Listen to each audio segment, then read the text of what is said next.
So continuing on. So if you obviously go down, by the way, I forgot to mention that the library, I'm more than positive it was upstairs. But you know what? It could have been downstairs. This is a tough one, this. But it was so long ago, God's sake. But I'm more than positive it was upstairs. But getting back to, so you come to the right here, go all the way down. And there was your gym hall. There was also another exit there that went onto the playground out there. But before you get into, sorry, it was that exit was, gym hall was here, and the exit was there going out onto the playground. So these doors here was obviously the changing room, but there was some showers there as well. That's where everybody got showered. So you went up to there, took a left, went upstairs, you went on to the assembly hall. So if you come out the assembly hall there would be some doors there coming out of the assembly hall, which would lead on to the dining room, which was in a pretty weird shape.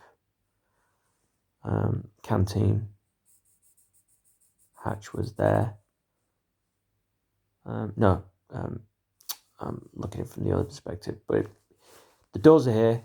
Canteen was in front of you there on the left. But if you turned left here, you went down a corridor. Immediately there, right, was Mr. Macaulay's office. Mr. Macaulay had two daughters, Anne-Marie and Bernadette. Where did they live? On Redgate Close, where me, Darren Ford, Christopher Hansen, Stephen Hayes, Donna Hayes, Marsden, Luke, we all, Louise Brooks, Debbie Foran, and Marie Blevins, we all hung around Redgate Close, which is where they lived at the top of Todmorden Road. And obviously if you went down Redgate Close there, they lived on the end there. I kissed Anne-Marie once. Both of his daughters went to St. Hilda's, as did my cousin Don Hayes. So if you went, took a left here, to the left here was the deputy head's office there. But if you ignored that and went straight on, there was the reception hatch there. It was like a tainted glass window that you'd pull aside. If you went down that way, past the hatch, the headmaster's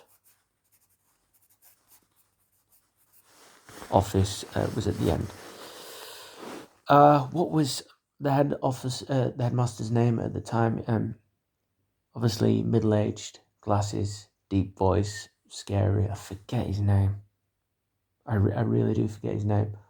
I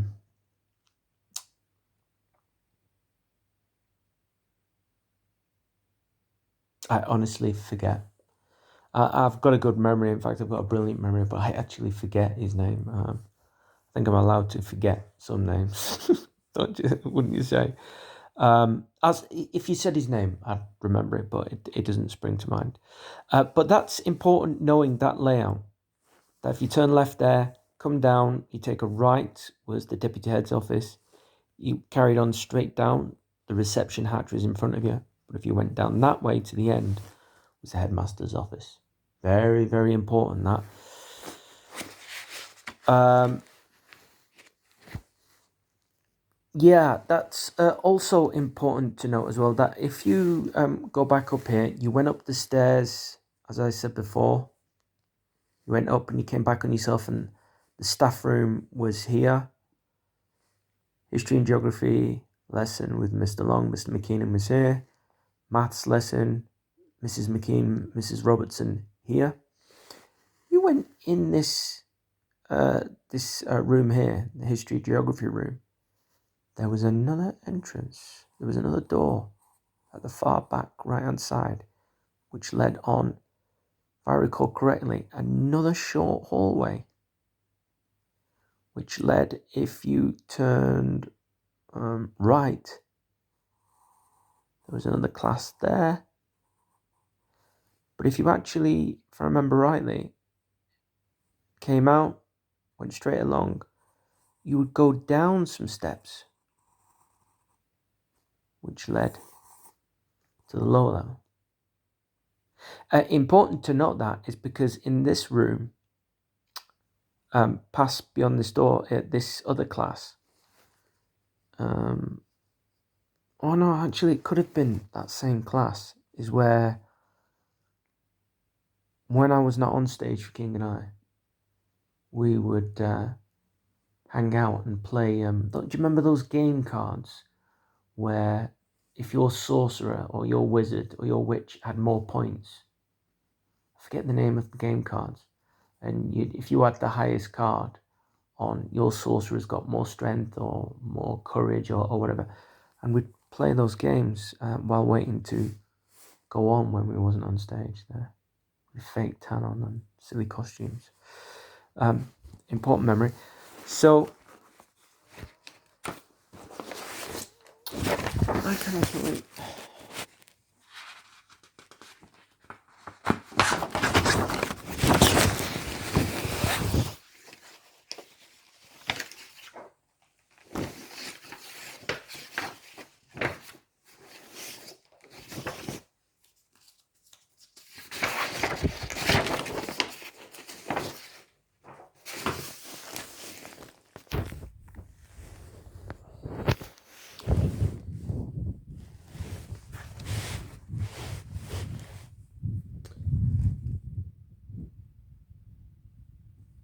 So, alright, that's the best way to do this.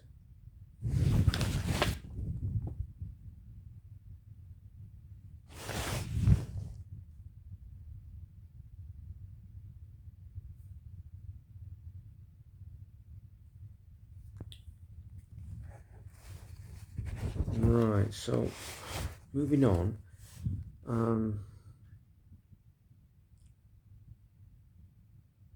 Let's look at it from this angle. So I want you to imagine that you are facing outside, and that entrance that I was telling you about where people used to put their bags,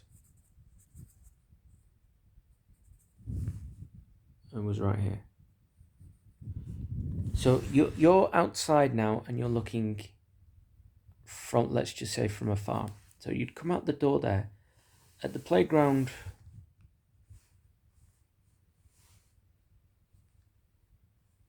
so in front of you was glass, which would be that long hallway that I was telling you about, where the gym hall would be there, big block on the end,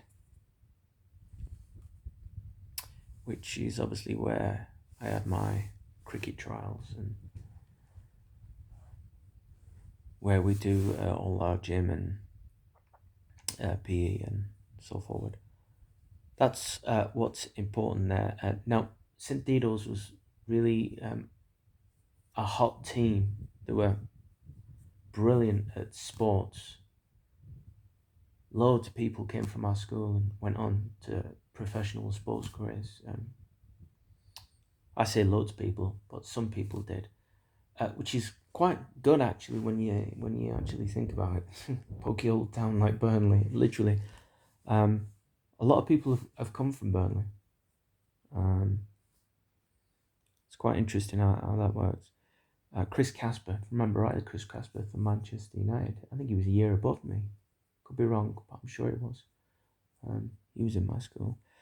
There's a couple of others as well. Also, so the gym would be there. Cricket trials there. I used to love cricket at St. Tito's. I absolutely loved cricket. That's all me and Darren Ford and Mark Scaife will play.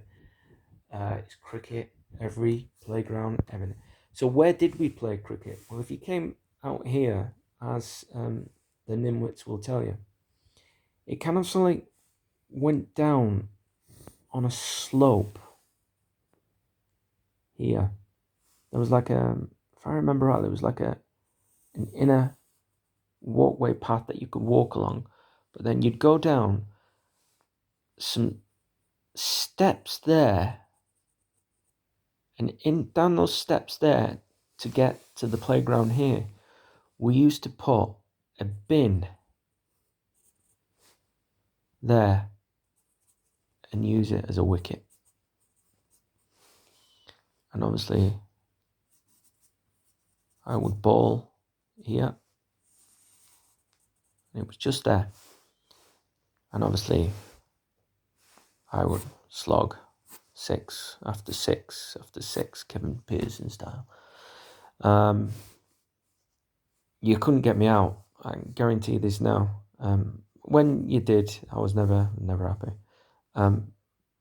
But I could also pack a punch in regards to bowling as well. I worked on my technique for bowling, all kinds of ridiculous ways and speed and all kinds. But what would be interesting is that I hardly ever fielded, is because I was either bowling or fielding. I was either bowling or batting, and I was in bat a lot. But what would be interesting is that when you'd slog 4s and 6s, is that you'd see people kind of like fielding, running for the ball, and they'd constantly run into other kids that were playing there, and you would just kind of like stood there at the stump, laughing at fielders, trying to catch the ball and going to go after the ball and just constantly knocking other kids over because they were trying to run for it. It was always it's quite funny watching it from here. So you would see that there's like a glass panel there, obviously you could see through, and the entrance was about here, which came out, and obviously you went straight along. That was the gym. Mr. Preedy's, as I said before, the first changing rooms with the showers was there. The open changing rooms was there. But Mr. Preedy's office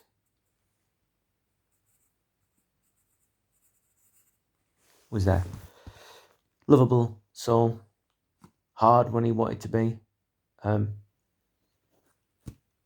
Always kind of sort of like taking the mickey and so forth. Really placid and nice, but was tough when he wanted to be. He had this really strong Burnley accent. Like, it was like real strong. Like, Heathcote, what are you doing? And then like, was really like, used to go on like that, you know? And he kind of sort of like spoke nasally. It's weird as well, is because from what I remember of him, he was always all right with me. He was always nice with me.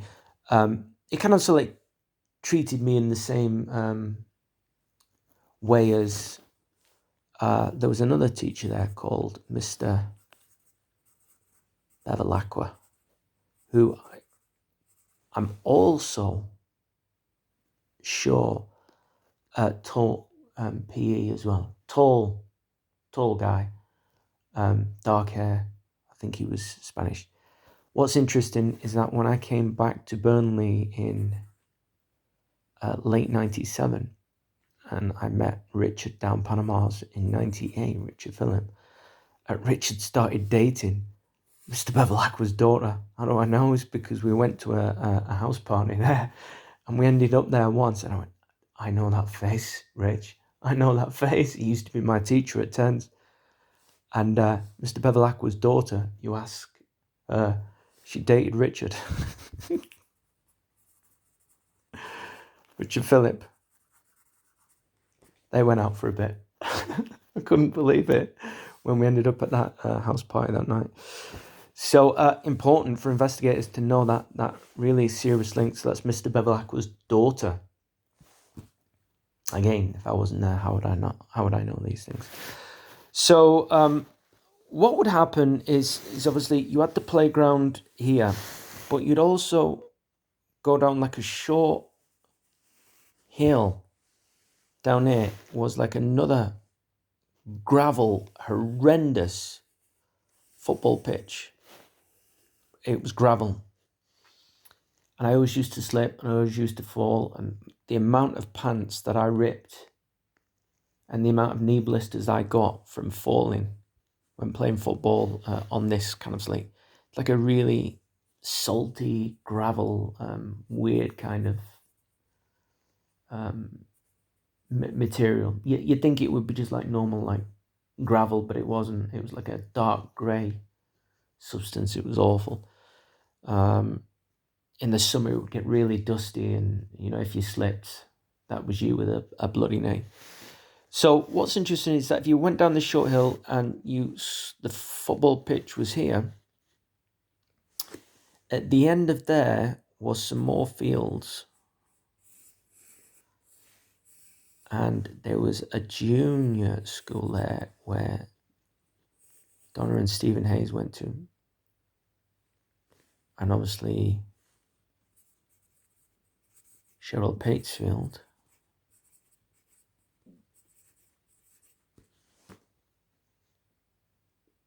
Donna Hayes, my cousin will tell you all about. And that is really that, really. But above here, all the way up here, were football fields where rugby was played a lot. There's like fields going up there, and then like a housing estate around here. That's really important there. But what's also important, I've run out of space. Just let me. Here was the red block, and next to it was the church. Forget the other name for it. And along there was a long extension where Mr. Mullins' music class was here. So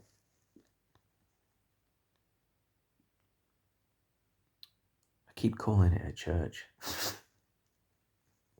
Let's call it a house of prayer. Well, no, let's call it prayers. Obviously I wouldn't pass wind constantly in church. And at that age, obviously, you think that's hilarious. So,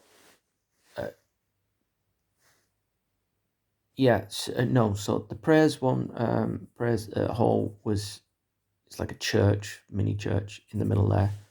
That's not prayers there, that's the extension where the music class was there.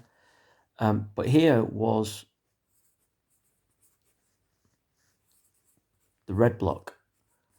Now, Mr. Preedy became our form tutor, I think, in the second year. It was Mr. Mayhew the first year, but it was Mr. Preedy the second year. And we had it here, and it was a crumbling old red block. And it was always freezing, literally. The shittiest thing ever. That's really important to note that, because it was almost like a small red shack. We used to call it the red block, if I recall correctly.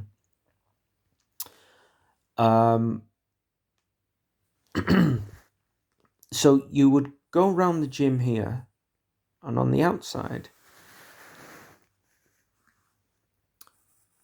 behind the gym here, was another playground.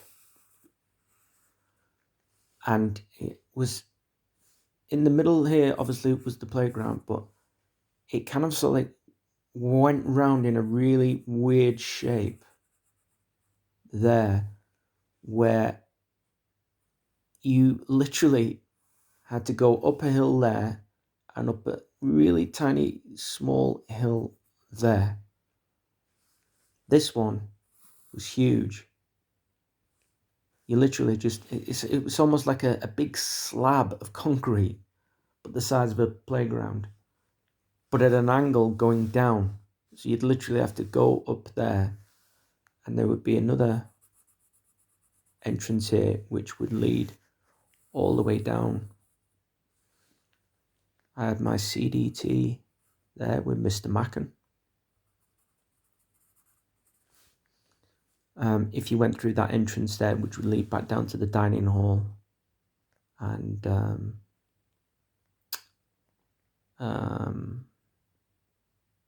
at the assembly hall here. But what's important for this part is this behind here, playground here, short, funny slab here where you had to go up a bit, was the sixth form block, if I recall correctly, was there. And if I remember rightly, Mr. Macken not only run his CDT class there, he also had his metalwork class there. And he was horrible, and in the 80s, in typical old boys school style, if you literally didn't behave, you were either hit, clipped round the ear, had your ears pulled. Yeah, honestly, it was just now, there'd been nothing like that. But in those days, it was, if you got out of line, you literally did get out of line. You knew about it. And there was teachers had full autonomy then to basically use physical force, and they did. Mr. Macken, I always used to fear his classes because he'd literally creep up behind you, and if you were kind of like messing around or whatever, he would grab your ear and twist it. Mr. Mayhew, you always used to forgive when he used to twat you on the back, and time after time after time, you wouldn't worry about that because he'd always be nice to you afterwards. It's like a schizophrenic, but he was really nice with it. But he had a job to do. Do you know what I mean? But at that age, you don't think of these things. But what's important there is the his metalwork class there. But what's also important here is where the big block, which had about 5 levels, if I remember rightly, like almost like high rise, would go up there. And the other dining room,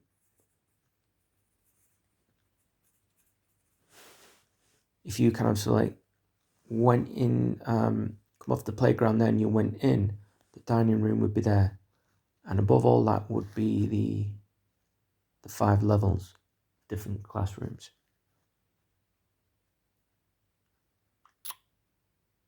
So that's important in regards to knowing about that. I'm just trying to think.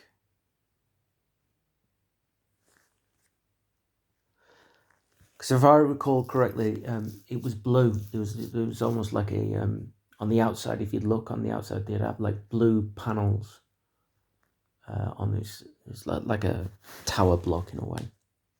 In fact, I'm sure we called it a tower block. I could be wrong. But yeah, I'm gonna come back in for another video on this closer inspection. Don't think I showed my ugly face, did I? On the other two, I have done on this one. Much fun. 22/28, Friday 15th of January 2021.